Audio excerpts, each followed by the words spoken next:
이 시간은 나훔 선지서를 살펴보도록 하겠습니다. 나훔 선지자가 예언하고 있을 당시는 북이스라엘은 이미 아수르에서 패망하고 난 후였습니다. 그리고 남유다도 아수르로부터 심한 핍박과 위협을 받고 있을 때였습니다.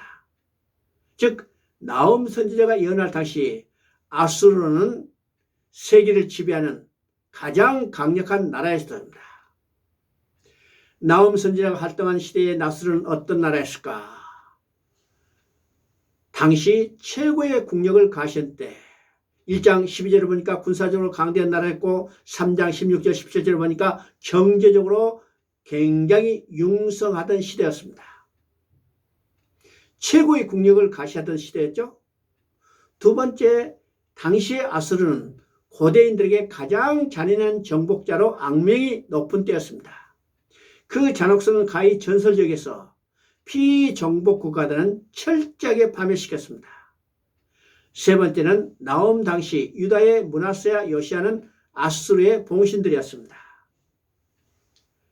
나훔서는 3장에 불과하지만 크게 두 부분으로 나눌 수 있습니다.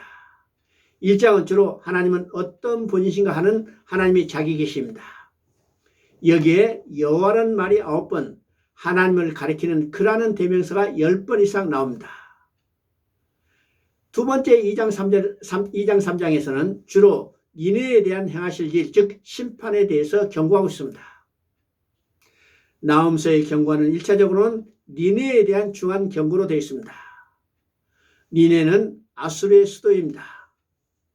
나훔 선지자가 예언하고 있을 당시 북이스라엘은 이미 세계를 지배하는 강대국이 됐고 북이스라엘은 아수르에서 패망하고 난 후였습니다.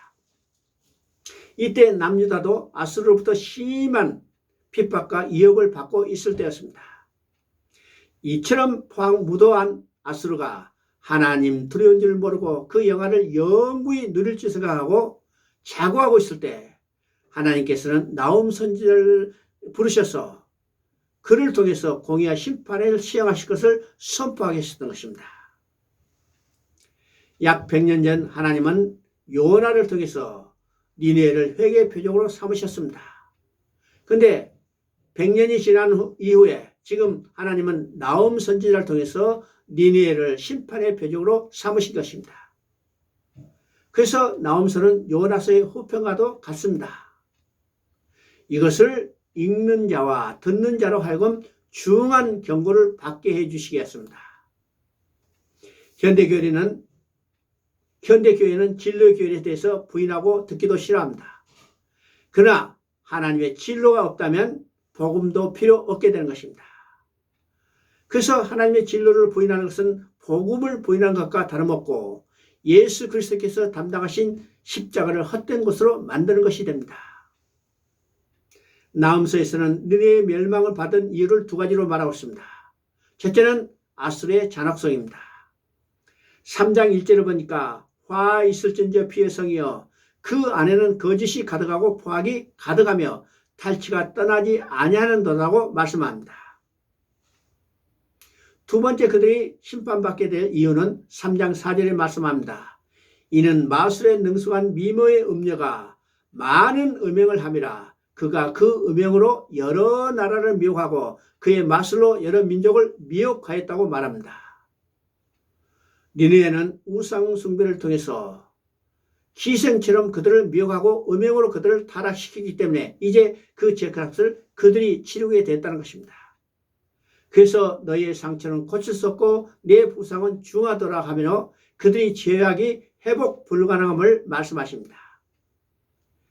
나훔서에서 계시된 하나님은 질투하시며 보복하시는 하나님이라고 말씀하십니다. 여호와의 질투는 사랑의 발로입니다. 보복은 사랑을 배반한 죄에 대한 보응입니다. 그리고 여호와는 노하기를 더디하심이라고 말씀하십니다. 여호와의 진로는 노하기를 더디하신 끝에 발하여진 진로라는 말씀입니다.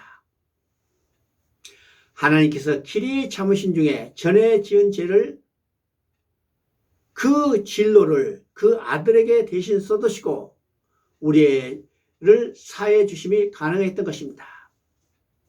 1장 15절에 보니까 나홈서는 심판으로 끝난 것이 아니고 복음을 전해주고 있다는 것을 보게 됩니다. 1장 15절에 보니까 볼지어다 아름다운 소식을 알리고 화평을 전한 자의 발이 산 위에 있도다고 말씀하십니다. 아름다운 소식, 복음의 아름다운 소식이 전해지고 있다는 것이죠. 이 말씀은 1차적으로는 유다에 대한 위로의 말씀이지만 궁극적으로는 그리스도로 말미암아 모든 만민에게 전해진 아름다운 소식, 복음인 것입니다. 나홈서를 통해서 하나님은 심판의 주가 아니라 구원의 주가 되심을 명심해야 합니다.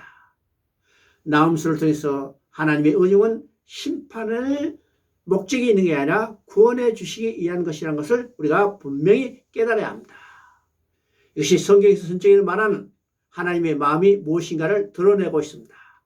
하나님의 마음은 심판의 목적이 있는 게 아니라 만민이 구원받기를 원하시고 만민을 구원하시기 위해서 하나님은 그 일을 행해 오신다는 사실을 우리가 깨닫게 되는 겁니다.